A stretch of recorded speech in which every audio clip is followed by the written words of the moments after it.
안녕하세요. 절대값TV의 명품 PD 한PD입니다. 자, 투자자들이 대구 조정지구가 해제되면서 대구행 급행 열차를 탔다고 그래요. 소문에 의하면 대구행 KTX 열차가 다 매진이 됐다고 그래요. 그것 때문에 매진이 됐는지 다른 이유로 매진이 됐는지는 알 수 없지만 그것도 기여를 했을 거다라고 생각을 해요. 자, 어쨌든 어느 정도는 분명히 예상되었던 상황이에요. 지금 조정지구 해제가 되면 1,000개의 미분양 물건들이 어느 정도는 소진이 될 거다 예상이 되었던 거예요. 자, 그게 왜 그러냐면 투기 세력들이 환상을 가지고, 왜냐면 얼마 전까지만 해도 미분양이 나거나 또는 뭐 분양을 하면 물건 잡기도, 분양권을 잡기도 힘들었고 분양권을 사도 전매가 안 됐는데 이제 전매도 되고 분양권도 줍줍이 가능하다. 그리고 분양권을 사는데 중도금 대출도 가능하다. 자, 그러니까 과거의 환상, 얼마 전에 환상을 가지고 달려가는 거죠. 근데 그것이 무엇이 문제가 되는가는 설명해 드리겠습니다. 자, 일단은 대구 같은 경우에는 많이 올랐죠. 많이 올랐는데 이제 빠지기 시작한 초입이에요. 초입에 미분양이 많이 난 거야. 그리고 지금까지 분양한 아파트들은 가격대 자체가 많이 올라온 가격대를 반영을 해서 분양을 한 거야. 그러니까 대구 사람들이 관심이 없었던 거죠. 물론 이제 장의적으로 뭐 그런 것도 다 소화를 했겠지만 대구 사람들이 보기엔 너무 많이 오른 거야. 오른 가격에 분양을 하니까 대구 사람들이 반응이 없었던 거예요. 구축도 팔리지도 않고. 자, 그런 미분양을 서울 수도권 투자자들이 달려가서 지금 마구 계약을 하고 있다라는 썰이 있어요. 뭐 그게 소문인지 어느 정도인지 몰라도 최소한 그동안 분양이 안 됐던 그 단지에서 몇십 개씩은 분명히 계약이 나오고 있는 것 같아요. 이제 뭐 지금 뭐 이제 급한 사람들은 전화로 걸어서 가게금만 넣고 이제 월요일 화요일 날 달려가겠죠. 이제 그런 움직임이 보이더라는 객관적인 내용을 보면 처음에 280가구에 불과했던 미분양 아파트가 5월 말 현재 24배로 늘어나서 대구의 미분양 통계가 6,816가구가 나왔어요. 자, 미분양의 무덤 같은 도시였다는 거죠. 그러니까 너무 미분양이 많으니까 그 지역의 시 자체에서 국토부에다가 요구를 한 거예요. 야, 이렇게 미분양이 많은데 풀어줘야 되는 게 아니냐. 자, 그래서 풀어줬어요. 사실 대구가 풀어준 것은 뭐 별로 이상한 게 없어요. 당연히 다 풀어줘야 되는 거였어요. 자, 근데 문제는 뭐냐면 제가 누누이 얘기하지만 국토부에서 이번에 좀 실패했던 게 뭐냐면 만약에 더군다나 만약에 이렇게 해서 대구가 투기 세력에 의해서 막 과열이 되거나 문제는 미분양만 해소하면 상관없는데 이게 구축시장으로 가서 또 가격을 올리거나 그러면 결국은 국토부가 잡은 방향이 규제 완화 방향, 핀셋 규제 완화죠. 그게 잘못됐다라는 거예요. 잘못됐다. 그래서 제가 누누이 이야기했지만 시중에 있는 그 투기 유동성 자본, 투기라는 것은 막을 수가 없는 거예요. 막을 수가 없는 거기 때문에 그 힘을 분산을 시켜줘야 된다라고 누누이 얘기했어요. 그래서 요번에 규제 지역에 많은 지역을 풀어줬어야 돼. 그냥 지역 안배 차원에서 여순강 하나 풀어주고 대구에서 대구 하나 풀어주고 경산 하나 풀어주고 경산 같은 데는 별 의미도 없고 여순강도 그렇게 별 의미가 없어요. 제가 보기에. 그리고 대전에 투기과열 지구만 풀어줬고 대전은 조정지구까지 다 풀어줬어야지 차라리. 대전 같은 데는 사실 이제 풀어줘도 상관없어. 제가 보기에. 기타 다른 지역도 확대해서 많이 풀어줬어야 돼요. 특히 뭐 천안 같은데 별 뭔 의미가 있겠어 지금.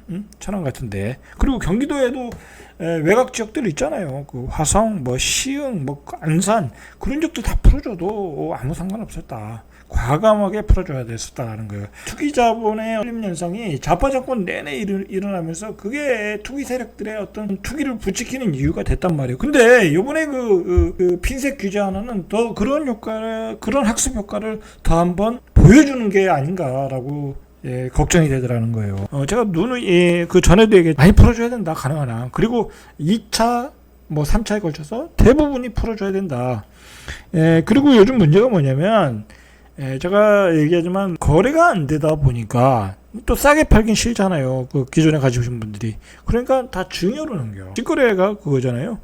자, 여러분, 근데 이게 문제가 뭐냐면 예를 들어서 분양권도 규제를 했어. 그러면 분양권을 안 파는 거 아니에요. 못 파는 거잖아요. 규제를 하면. 그러면 나중에 입주 때 팔면 가격이 너무 많이 올라 있어. 예를 들어 2억이 올라 있어. 근데 만약에 그 분양권이 거래가 된다고 하면 살 사람들은 2억 가기 전에 가격을 저렴한 가격에 살 수 있단 말이에요. 어떤 유통을 하게끔 만들어서 그럴까요? 그 싸게 살 수 있는 기회를 소비자들이 갖게 해주는 게 중요하거든요. 그게 이제 규제 완화란 말이야. 그게 규제 완화를 해서 시장에서 유통되게 하고 시장에서 살 사람들이 빨리빨리 사게끔 만들어주는 보수 정책이잖아요. 근데 그 정책을 하고 있질 않아 지금. 하고 있지는 않다. 대체적으로 보면 윤석열 정부가 규제 완화를 적극적으로 하겠다는데 지금 규제 완화를 그나마 조금 적극적으로 하는 건 세금 규제 완화밖에 없어. 부자들 세금 규제 완화가 중요한 게 아니라 중산층들이 집을 저렴하게 살 수 있도록 시장을 정상화하게, 그것을 자꾸 그런 기회를 놓치고 있다. 이번에 6월 30일에 규제 완화를 보니까, 자 그리고 지금 어느 정도 나왔는데 공급 대책은 나오지도 않고 있잖아요. 8월 달에 나오는데 그것도 늦다 제가 보기에는. 왜냐면 이 시장을 한 방에 잡을 수 있는 것은 공급 대책이에요. MB가 보금자리 주택으로 한 방에 잡았잖아요. 자 그렇듯이 그런 한 방의 정책을 내놓고 그 다음에 규제 완화를 해야 된다라는 거예요. 먼저 규제 완화를부터 해놓으면 또 이렇게 투기 바람이 불면 어떡하냐 이거야, 어떡하냐. 자, 그런 문제가 있다라는 거예요. 일단은 그 미분양 물량이 가장 많은 지역이 달서구라는 거예요. 2360가구. 그 다음에 동구. 자, 1430가구.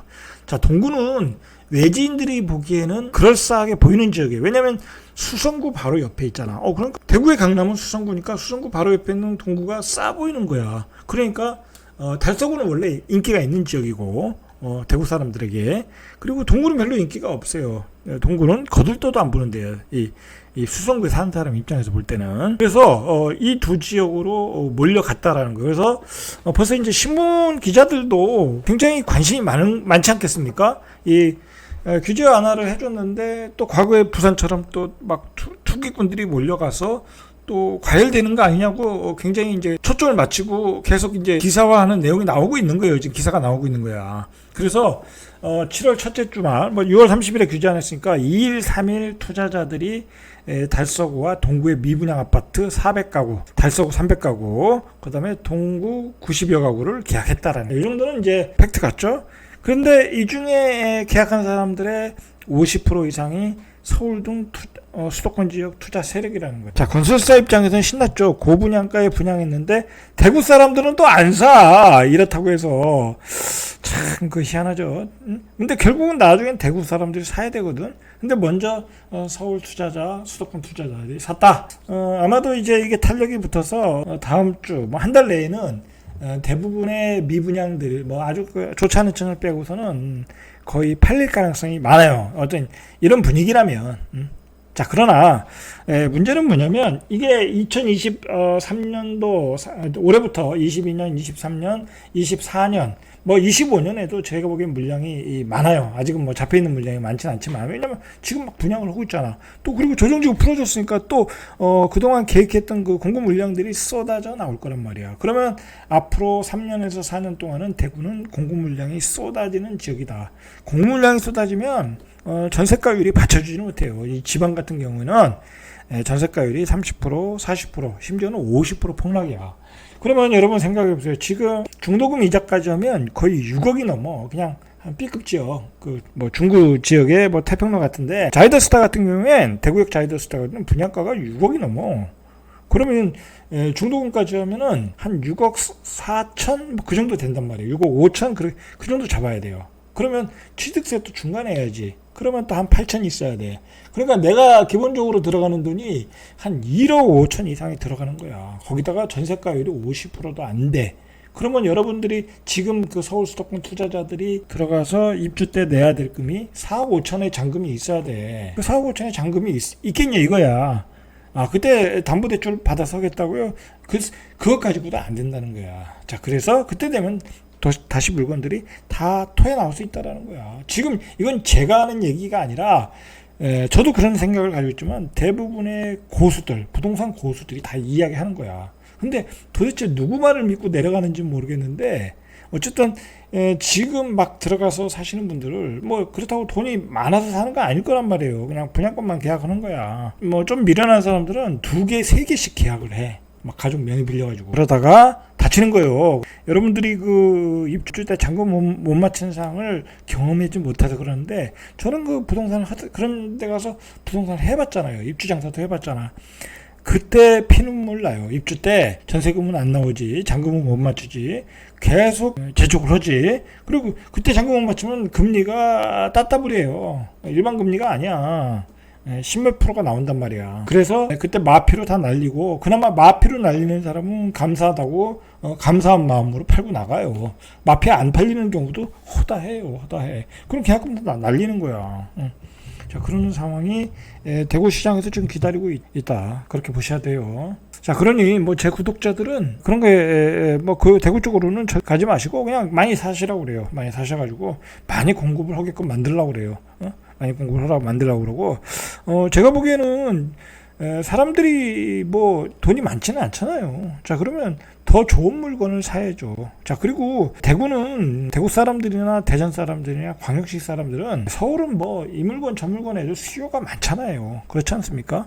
워낙 인구가 많으니까, 서울 수도권은. 근데 광역시는 딱 자기가 살던 지역에 오래 산 사람들은 호불호가 강해요. 내가 좋아하는 지역 아니면 사지를 않아. 그러니까 지금 그 땅을 사시는 것도 좋은 걸 사야지, 그 입지가 떨어지는 지역을 사면 나중에 피도 안 붙어. 시장이 좋아도 피가 시원찮단 말이야. 대구 사람들이 안 사주는데, 비싸게 안 사준다니까요. 안 사준다니까요. 그런 호불호가 강하기 때문에 아무거나 사면 안 된다. 그리고 지금 시장이 급락장이잖아요. 지금 분위기가 굉장히 안 좋아요. 금융시장 자체가. 그렇기 때문에 지금은 현금을 들고 있다가 서울 수도권에 좋은 물건들이 앞으로 쏟아져 나와요. 앞으로 2-3년 안에 좋은 물건이 쏟아져 나온다. 그러면 그런 물건을 사야지. 왜 서울 수도권이 대구까지 가냐? 그것도 공급 물량이 앞으로 3-4년 동안 넘쳐나는 도시에. 자, 대구는 헬게이트가 열렸다. 자, 그렇게 보셔야 돼요. 자, 이상 절대값TV의 명품 PD 한 PD였습니다.